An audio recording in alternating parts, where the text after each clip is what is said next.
Olá pessoal, boa noite. Estamos gravando, como vocês sabem, as palestras aqui na Comunhão Espírita Chico Xavier. Serão disponibilizadas nas comunidades de WhatsApp e também no YouTube. Então assistam as palestras, compartilhem com os amigos, com os familiares, deem um like se você gostou, compartilhem. Por que razões Deus permite que a humanidade passe por situações tão desagradáveis, tão dolorosas, que tiram a paz da consciência, que mexe com as nossas emoções, que tira o sono, na maioria das vezes, que mexe com a gente? Então o Espiritismo veio nos socorrer, nos trazendo respostas lúcidas, diretas, claras, usando o bom senso e a lógica. Nós não podemos esquecer que o Espiritismo tem a orientação e a coordenação de Jesus Cristo. Para ilustrar aqui o que nós vamos falar hoje, eu vou começar com uma historinha. Diz que tinha um rei muito generoso, bondoso, e ele era muito respeitado pelos seus súditos. Um dia ele soube que a doença iria se espalhar no seu reino. Então ele marcou uma audiência com a doença. E diz o seguinte: senhora doença, eu venho te pedir humildemente para que você não ataque o meu povo, para que você não mate as pessoas do meu reino.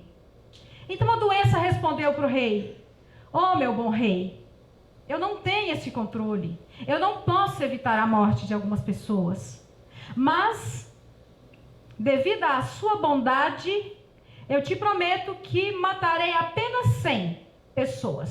Então o rei ficou até um pouco satisfeito, feliz, porque essa doença estava matando milhares e milhares de pessoas em outros países. Uma semana depois, a doença se instalou no reino e o rei pediu o relatório das mortes. E estarrecido, ele observou que havia morrido mais de 500 pessoas. Então ele marcou uma audiência indignado com a morte, com a doença. E foi te dar satisfações. Senhora doença, você prometeu aqui, que iria matar apenas 100 das pessoas do meu reino. E já são mais de 500 pessoas mortas. A doença diz: meu amigo, eu cumpri com o que eu prometi. O rei falou: mas como? Já se foram mais de 500 pessoas. Então a doença respondeu: meu bom rei, as outras pessoas morreram pelo medo de serem atingidas pela doença. Então essa historinha traz reflexões para nós, que esse momento é momento de medo. Mas talvez muitas pessoas morrerão por causa do pânico, por causa desse medo, dos desequilíbrios emocionais que vão causando nos seus corpos físicos. É um momento de cautela?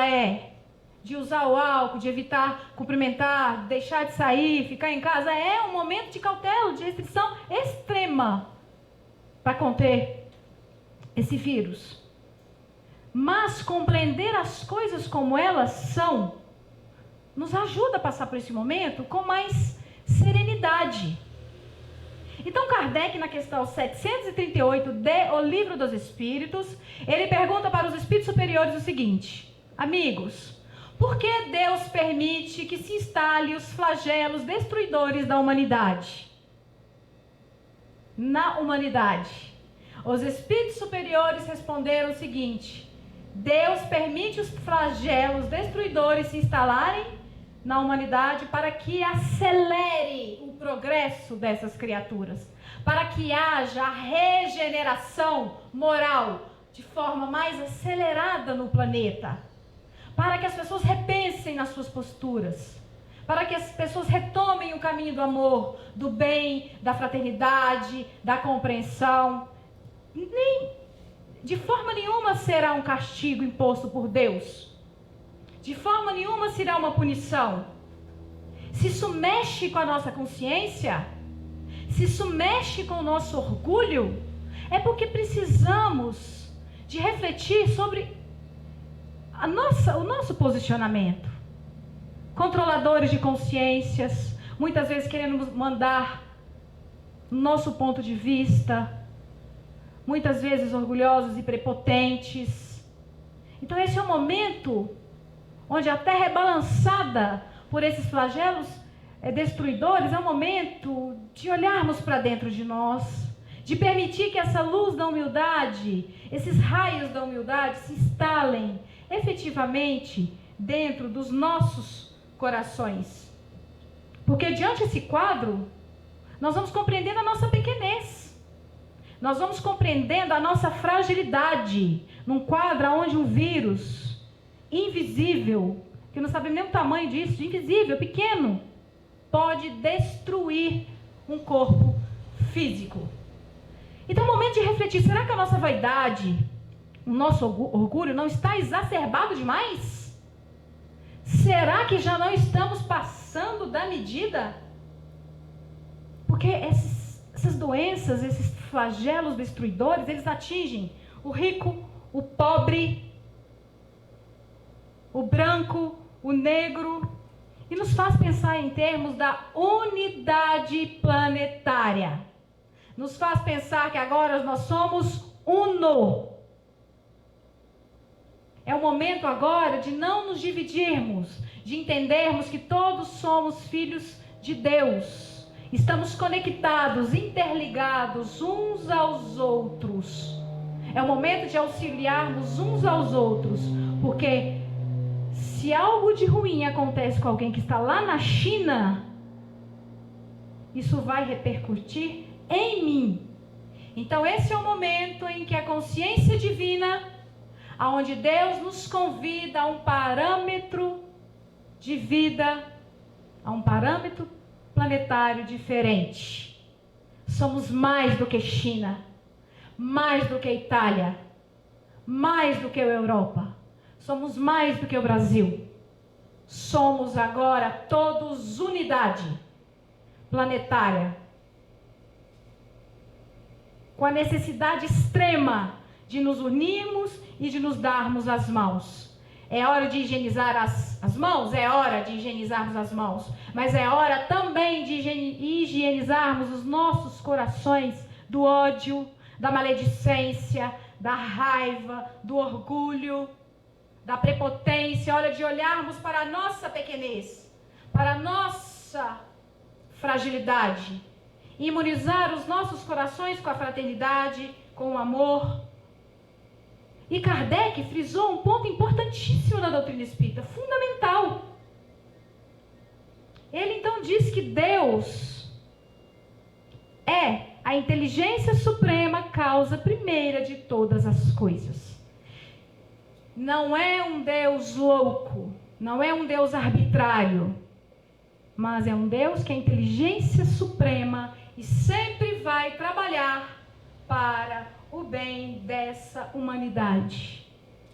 Quando Cristo diz, bem-aventurados os aflitos, Ele quer dizer que não adianta ser aflito e não adianta estar na dor, passando pela experiência da dor. É necessário compreender o processo educativo da dor. O que isso quer te ensinar? O que esse flagelo destruidor está querendo te apontar? Qual é o roteiro? Então, as bem-aventuranças são para quem entende, compreende a dor e começa a modificar. Que a dor vem como uma purificadora das consciências. É aquele prego que o cachorro estava deitado em cima chorando, e alguém perguntou, mas por que esse cachorro chora tanto? Falaram, é porque ele está sentado num prego. O prego está sendo suficiente para que ele chore, mas não o suficiente para que ele se levante. Então a dor, ela é aquela que nos faz avançar, que nos proporciona a experiência da resiliência, de suportar, de chegar até o fim. Isso sim é a felicidade real. Então quando a doutrina espírita ela é consoladora? Ela é consoladora quando ela vem nos dizer que a dor tem um propósito, a dor tem um fundamento. Se ela não tivesse uma função no planeta, Deus já teria abolido a dor do planeta Terra há muito tempo. Então ela é grande mestra ainda, que serve como esse instrumento para nos fazer pensar diferente. para nos fazer conectar a Deus. Claro que existem dores desnecessárias. São aquelas que nós criamos pela nossa imprudência, pela irresponsabilidade, pela negligência. Não é como se a gente tivesse um aplicativo nas mãos, mostrando ali o aplicativo, mostrando qual o melhor trajeto para chegar em tal lugar. Vamos falar que esse aplicativo é a orientação do Cristo. Os seus exemplos, a sua vida. Aí a gente pega aquele aplicativo assim, olha ele assim, e fala assim, não, eu não quero esse caminho aqui não, eu quero entrar na estrada emburacada, aquela que não tem nem acostamento, estreita. Aí a gente dispensa o roteiro que o Cristo nos coloca no mundo, nos caminhos. Aí você vai lá, se estrumbica todinho, cai com o carro no buraco, se arrebenta todo, e tá lá Cristo pegando a sua mão, te ajudando a resolver o problema que você criou para a sua cabeça, com as suas mãos. Mesmo assim, a dor, ela cumpre com o seu processo educativo, porque a pessoa vai se esgotando ali, a teimosia vai saturando a pessoa, ela vai compreendendo seus erros, ela vai se sentindo entediada, angustiada, e ela passa então a mudar o seu comportamento, olhar para os potenciais divinos que existem dentro de si e passa a fazer escolhas mais acertadas. Ela pega o aplicativo e fala, opa, esse é o caminho, esse é que o Cristo ensinou, é esse mesmo que eu vou pegar, porque aqui vai me trazer um trajeto mais fácil, eu vou encontrar menos dificuldades. E existem as dores profundas, que são essas que estão acontecendo com a gente agora, e que por enquanto nós não temos explicação, por enquanto nós não vamos saber compreender exatamente isso tudo. E muitos de nós nesse momento estão revoltado com Deus. Mas por que Deus está permitindo isso? Pessoas e pessoas morrerem. Saulo de Tarso um dia também, antes de começar o seu apostolado, ele também pensou assim. Quando ele chega lá na casa do caminho e vê Estevão, o grande evangelizador, falando que Moisés tinha sido a porta e Jesus foi a chave.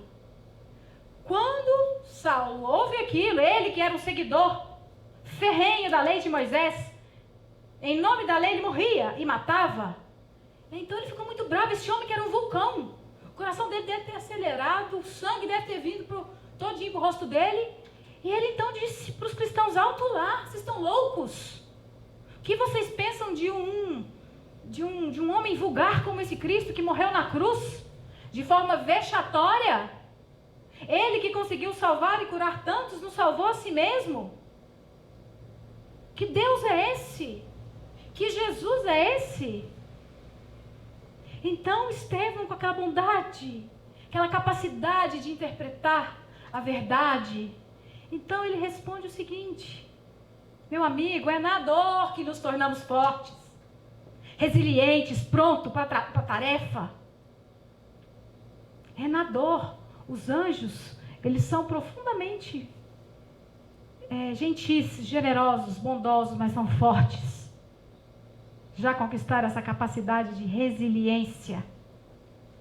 Eles aguentam pressões e dores por 300 anos que não aguentaríamos talvez 30 segundos. E se perguntarmos para a humanidade, meus irmãos, o que para você significa bênção? Muitos de nós certamente responderá que bênção é o conforto material, é o conforto para a família, é não ter problemas, é ter o trânsito só para si, é não ter dificuldades familiares, é conviver só com pessoas amigas que se amam. E muitas vezes achamos que a doença é o mal, mas a doença vem exatamente ser a salvação daquela criatura. A pessoa, às vezes, ela tem um câncer que leva ela para uma cama. Naquele processo, aquela pessoa está aprendendo a ser humilde, está revendo os seus conceitos e vai escoando, purificando os seus sentimentos. E ela desencarna em cima de uma cama, às vezes magrinha, com câncer bravo, selvagem. Mas o espírito, então, ele surge livre, saudável, porque aquela doença, aquele câncer, foi capaz de curar aquela alma. Foi capaz de curar aquele espírito. Então, será que tudo que de mais valioso que a gente acha na vida tem a ver com o conforto? Tem a ver com não ter problemas? Querer o trânsito só para si? Será que essa fragilidade da vida, que começa no berço e vai até o túmulo, rápido, voa? Será que ela já não é uma orientação de que Deus tem algo muito maior a nos oferecer? Será que a gente vendo agora um vírus que derruba alguém? Será que não significa que essa fragilidade de estarmos aqui não significa que Deus tem algo e está nos preparando para algo muito melhor? Se André Luiz, quando ele estava encarnado, soubesse disso, o André Luiz, o autor espiritual de muitos livros de Chico Xavier, ele não teria chegado no mundo espiritual como flor de estufa. Ele fala que ele chegou como uma flor de estufa. O que significa isso? Aquela florzinha que não aguenta nada, não aguenta tempestade, não aguenta um solzinho, um ventinho, ela morre. Ele diz que chegou inapto para as realidades espirituais, porque ele elegeu esse tipo de felicidade, que é só conforto, sem problema, fechava a porta na cara dos clientes, dos pacientes antipáticos. E quem elege para si esse tipo de felicidade não desenvolve os germes divinos que Deus nos coloca à disposição. E é na luta e é na dificuldade. Então André Luiz chegou como um cego, chegou como um mendigo, chegou como um aleijado, porque não compreendeu o que era a vitória. Ele não compreendeu qual era a tarefa dele. Como a rainha no capítulo 2 do Evangelho segundo o Espiritismo. Ela manda uma mensagem e se intitula Uma Realeza Terrestre. O que ela fala? Ela fala, meus irmãos, eu venho compartilhar a minha experiência para que vocês não façam a mesma coisa. Eu na terra fui uma rainha, cercada de todas as facilidades e privilégios. Eu achei que quando eu morresse eu ia ser recebida num tapete vermelho. Mas, meus irmãos, eu cheguei como uma mendiga. E eu compreendi que na terra há um só rei. Existe apenas um espírito investido da verdadeira realeza moral. E esse ser é Jesus Cristo. E ele é o condutor da família humana. Reencarnar pode ser perigoso. Nós podemos nos perder aqui. Podemos reencarnar com projetos maravilhosos e chegar no mundo espiritual como mendigos, por termos o que? Desviado do caminho. E é nessa condição de guia da família humana que Jesus chega até nós, nos deixando um roteiro insuperável. E nós, na maioria das vezes, transformamos esse roteiro em passagenzinhas muito superficiais. Allan Kardec, na questão 942 O Livro dos Espíritos, pergunta o seguinte, olha a visão de futuro de Kardec. Ele pergunta para os espíritos, o que vocês acham dessas pessoas encarnadas na Terra que acham que a felicidade é uma utopia, que a felicidade é uma ilusão? Os espíritos superiores responderam o seguinte, essas pessoas existem e são muitas, mas elas se comportam como o doente que tem a receita, o remédio nas mãos, mas eles não querem tomar os remédios. Quer continuar doente. Prefere continuar com as consequências da doença que tomar o remédio. Mas querem se curar. Então são pessoas que falam o seguinte, Senhor, Jesus, eu quero a paz que o Senhor me prometeu, Jesus. Mas mestre, eu não quero mudar nada da minha vida. Quero continuar com a mesma rotina, com os mesmos erros, com a mesma rebeldia, com os mesmos vícios, Senhor. Mas eu quero participar dessa paz. Então tem lógica, é justo esse raciocínio de alguém que quer uma paz e não quer abrir mão do seu conforto? Não quer sair desse comodismo moral? Isso é lógico? Isso é justo?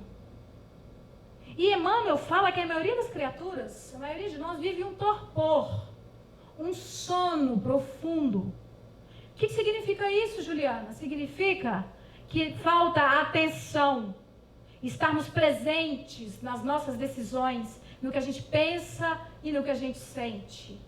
A gente age tanto por impulso, agimos tanto pela vontade e pelo desejo, sem pensar, sem raciocinar, sem estar presente, sem prestar atenção, que quando vê, já cometemos a grande bobagem da vida. um pepinão para a cabeça da gente. Isso é estar dormindo. Este é o sono que Emmanuel fala. E é nessa dinâmica, por causa desses elementos de sono profundo da alma, que se instalam as obsessões. Então os espíritos, os obsessores, apenas olham para a criatura e dizem o seguinte: bom, ó, vamos ver quais são os defeitos dela. Ó, a pessoa é vaidosa.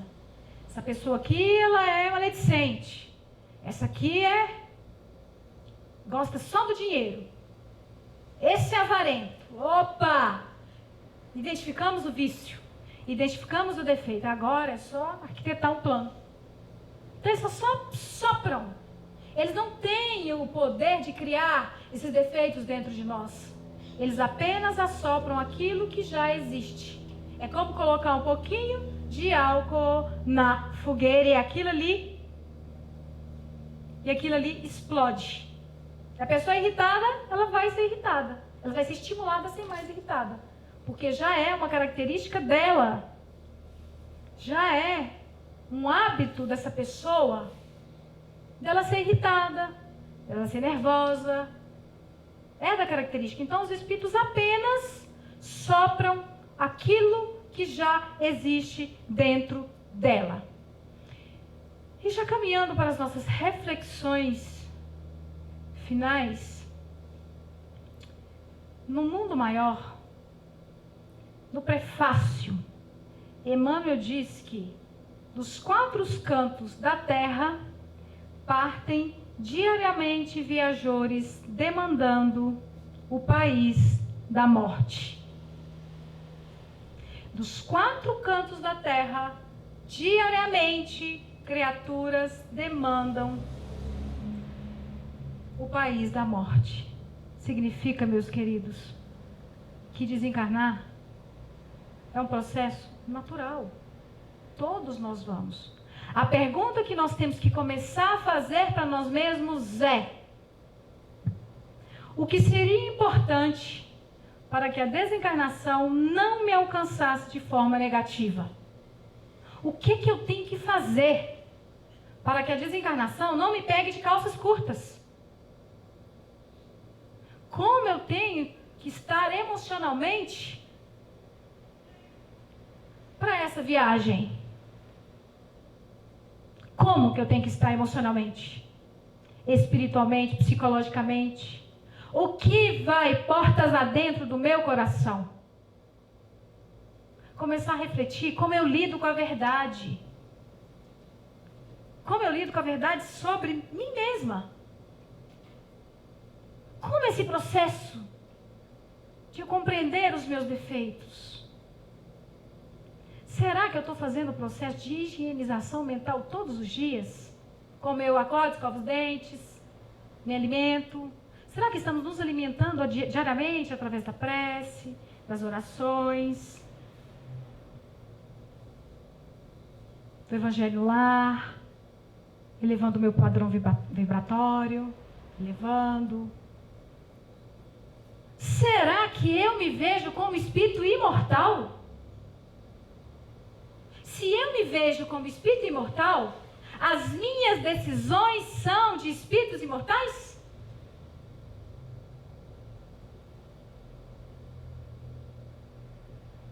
Emmanuel fala que viver dignamente, para ter vida plena, é necessário acordar e dormir, e você raciocinar, refletir sobre seus atos, do começo ao fim, do começo do dia ao final do dia. A experiência digna de ser vivida é aquela que te traz a vida plena. O que você quer lembrar? O que você quer levar para sempre? Isso é vida plena no dizer de Emmanuel. Então nós temos que começar já a refletir sobre tudo isso. Compreender que acima dos flagelos destruidores, acima desse coronavírus, Covid-19, acima disso tudo, há um Pai de infinito amor, justiça, caridade, misericórdia, regendo com responsabilidade, com propriedade as nossas vidas. Emmanuel fala o seguinte: rezam as tradições do mundo espiritual, que na direção de todo o nosso sistema há uma comunidade pura de espíritos, há uma comunidade de espíritos puros e eleitos pelo Senhor da vida, em cujas mãos se conservam as rédeas diretoras da vida de todas as comunidades planetárias. E Jesus é um dos membros dessa comunidade de seres angélicos e perfeitos. E Jesus é um desses espíritos puros e angélicos. Então, meus amigos, será que nós devemos confiar neste Cristo? Que há 5 bilhões de anos ele já era um Cristo, está no topo da escala evolutiva dos espíritos puros. Devemos confiar nele. Ele nos conduzirá até o fim e nos levará à regeneração. Tudo vai dar certo. Este é apenas um momento e um processo de reeducação. Finalizando, nós vamos repetir. Esse é o momento da unidade planetária, de nos darmos as mãos, imunizar os nossos corações com a fraternidade pura. Estamos interdependentes, ligados, com a necessidade de ajudarmos uns aos outros. O que aconteceu lá no Japão vai me afetar aqui. Não somos mais Japão, não somos mais China, não somos mais Itália, não somos mais Brasil. Somos todos irmãos unidos, juntos, na construção de uma nova era e de um mundo melhor. Muito obrigada. Boa noite a todos.